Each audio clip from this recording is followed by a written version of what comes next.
Olá, pessoal, sejam bem-vindos. Eu sou a Lu Penachini, terapeuta há mais de 5 anos, e hoje nós vamos conversar sobre um tema que toca a todos nós: como superar as dores do passado. Você já sentiu que está carregando um peso que te impede de avançar? Como se uma situação ou lembrança do passado ainda te segurasse? Se sim, saiba que você não está sozinho.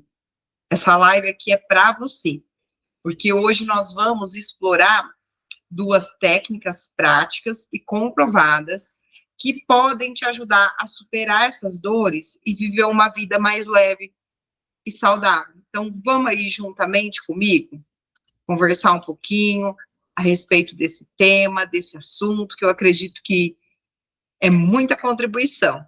E eu quero pedir para você já aproveitar, se inscrever aqui no canal, ativar o sininho, né, as notificações, e já, se possível, me seguir aqui para mais assuntos como esse, que a gente possa explorar mais assuntos como esse. Então, vamos começar aí a conversar um pouquinho. O porquê é tão importante superar o passado? Lu, por que é tão importante eu superar o meu passado? Devido ao impacto emocional. As dores do passado, quando elas não são resolvidas, elas podem nos levar a padrões negativos, como procrastinação, baixa autoestima e até dificuldade nos relacionamentos. Então, um exemplo, você aí já evitou situações porque te lembravam de algo ruim? Como não ir a encontros de família para não reviver brigas antigas, evitar realmente frequentar certos lugares que te remetem a pessoas, né, situações que você já viveu, realmente deixar de frequentar lugares, ambientes, de se encontrar com pessoas, e até mesmo no trabalho, né? Às vezes já reagiu de forma exagerada a algo simples, quando alguém ali te criticou no trabalho, porque aquilo despertou um sentimento de inadequação que vem de algo que te disseram lá atrás. Então, reflita aí um pouquinho sobre isso. Alguém aí já passou por alguma dessa situação? Coloca aí para mim. Vocês já passaram? Sim, não, nunca passaram? Vão comentando aí para eu conhecer um pouquinho também de vocês, né? Além desse impacto emocional, né? Perdão, além desse impacto emocional, né? Da gente evitar situações, ou às vezes reagir de forma como a gente não gostaria, já esperando ali um ataque, né? Esperando algo realmente ali, como se a gente estivesse guerreando, né? Se preparando para a guerra. Também existem os impactos físicos, que quando a gente não processa essas emoções, o nosso corpo carrega o peso. Então, a gente pode sentir o quê? Dores de cabeça frequentes, insônia e até gastrite, né?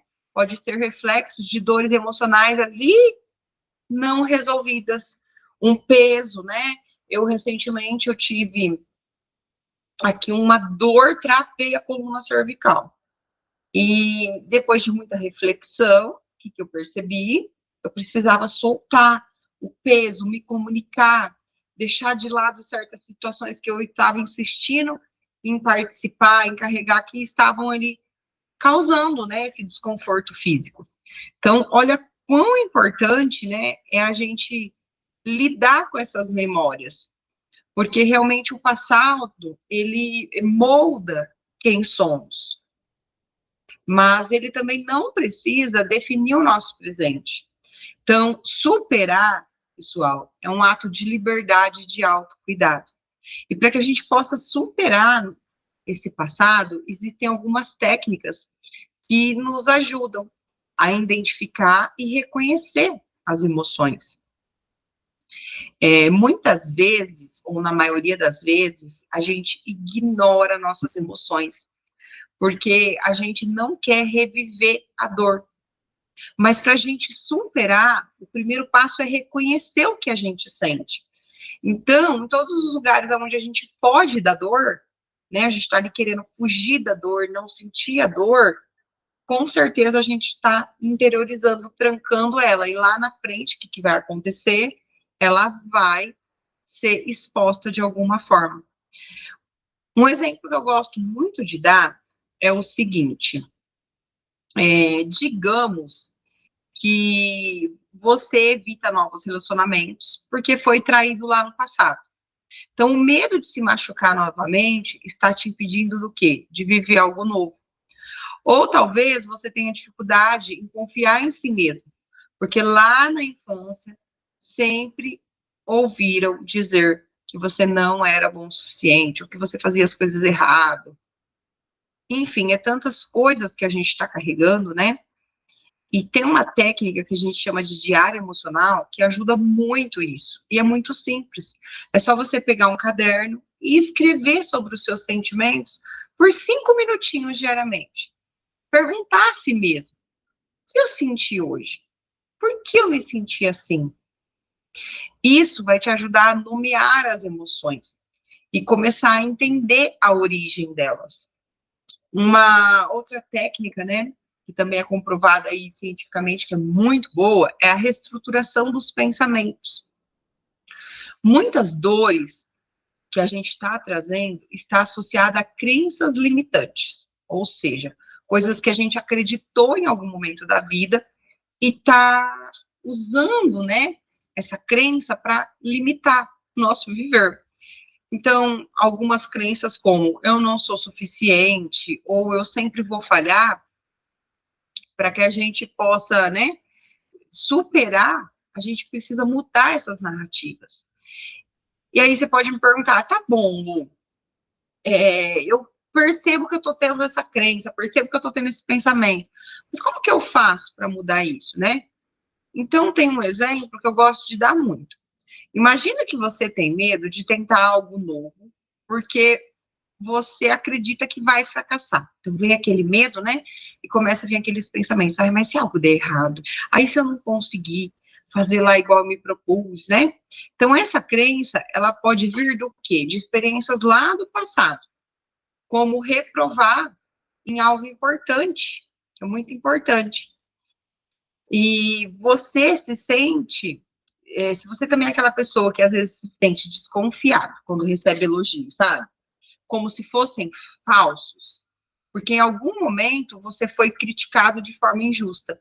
Aí você recebeu tanta crítica que acontece. Quando a pessoa te elogia, você fala assim: ai, mas será que é verdade? Será que esse elogio, será que tudo isso que essa pessoa está falando de mim, ai, parece que eu não sou tudo isso. Então, realmente soa como falso, deu para entender? Você recebe aqueles elogios e você vai para dentro de você, e esses pensamentos, essas crenças limitantes, vêm para te sabotar falando assim: nossa, mas será que essa pessoa está falando verdade? Ah, deve ser mentira, ela deve estar falando só para me agradar. E quando, né, que você tem que realmente desafiar esses pensamentos e perguntar: que evidência me prova que essa pessoa está querendo me agradar? Por que ela ia estar falando isso para me agradar? Porque realmente é uma crença que está ali, né, para que você vá para o pior de você, certo? Então, um exercício que eu gosto muito de fazer e orientar os meus clientes a fazer é o quê? Pegar uma folha de papel e colocar 4 coluninhas. Então, a situação é um exemplo, né? Fui elogiado no trabalho. Que emoção que isso gerou para mim quando eu recebi esse elogio no trabalho? Que emoção que eu senti? Ai, fiquei desconfiada. Achei que a pessoa estava me elogiando e que era falsidade pura. Aí já vem aquele pensamento automático, né? Ah, estão tentando me enganar. Então você vai anotando tudo isso, a situação, o que aconteceu, qual a emoção que você sentiu na hora, qual é o primeiro pensamento automático que veio, né? Ah, estão tentando me enganar, estão falando só para me agradar. Anota esse pensamento. Porque em cima disso a gente vai criar o pensamento alternativo. Ou seja, você vai lá e vai responder a isso que a sua mente está te mandando, porque é o que eu sempre falo, gente, a mente, ela mente. Então, você vai responder a esse pensamento falando o quê? Eu fiz um bom trabalho e eu mereço reconhecimento. E com o tempo, né, conforme mais você vai reafirmando isso, né, para a sua mente, você vai reprogramando a sua mente para pensamentos mais positivos. Então, aqui hoje, eu já estou ensinando vocês a utilizarem, né? Nós estamos aprendendo 2 técnicas poderosíssimas, que se a gente utilizar, né? Se a gente realmente fizer o uso, não ficar aí só na teoria, a gente vai realmente conseguir identificar e reconhecer as emoções, para entender o que está nos prendendo ao passado. A gente vai conseguir reestruturar os pensamentos para transformar essas crenças limitantes em narrativas mais saudáveis, certo? Então, agora eu quero fazer um desafio para você que está aí me escutando. E o desafio é você começar a praticar pelo menos uma dessas técnicas hoje. Pode ser escrever no diário ou observar e reestruturar um pensamento aí que te incomoda. Um pensamento que você percebe que sempre está aí. E eu quero que vocês saiam daqui hoje lembrando-se que o passado é uma parte da nossa história, ou seja, é uma parte da sua história. Mas você é o autor do seu presente e futuro. Então você tem o poder de se libertar e criar uma vida mais leve e feliz. E se você quiser se aprofundar um pouquinho mais nesse tema, né? Eu peço que entre em contato comigo, ou para a gente agendar uma sessão, né? Ou você participar dos workshops que eu tenho, porque aí juntos a gente consegue ir mais a fundo para uma jornada aí mais transformadora. Aqui eu estou trazendo uma chave para você, uma chave que se você realmente usar ela, você já vai abrir as portas para que você realmente comece a superar essas dores do passado, e se você realmente escolher, você vai superar. Você nem precisa de apoio para isso. Porém, se você não conseguir fazer sozinho, eu estou aqui com você. Conte comigo para que juntos realmente a gente possa ir nessa jornada de transformação, tá bom? Então, eu espero que essa live de hoje, esse bate-papo aí, seja bastante contribuição e tenha ficado claro para vocês, né, a importância da gente superar as dores do passado, que tenha ficado, que eu consiga ter levado clareza do quão importante, né, é a gente superar essas dores para que a gente possa criar uma vida mais leve e principalmente que vocês consigam pôr em prática essas técnicas que eu trouxe para vocês, que eu acredito que realmente, se vocês usarem no dia a dia de vocês, vocês podem transformar a vida de vocês, tá bom? Um beijo no coração de vocês, até a próxima. E se vocês gostaram desse tema, desse vídeo, acho que pode contribuir com alguém, já compartilhe e não esquece de dar um like aí, tá bom? E de deixar para mim nos comentários o feedback, para que juntos a gente possa ir trazendo mais temas que vão realmente contribuir e agregar para a vida de vocês. Um beijo no coração e até a próxima.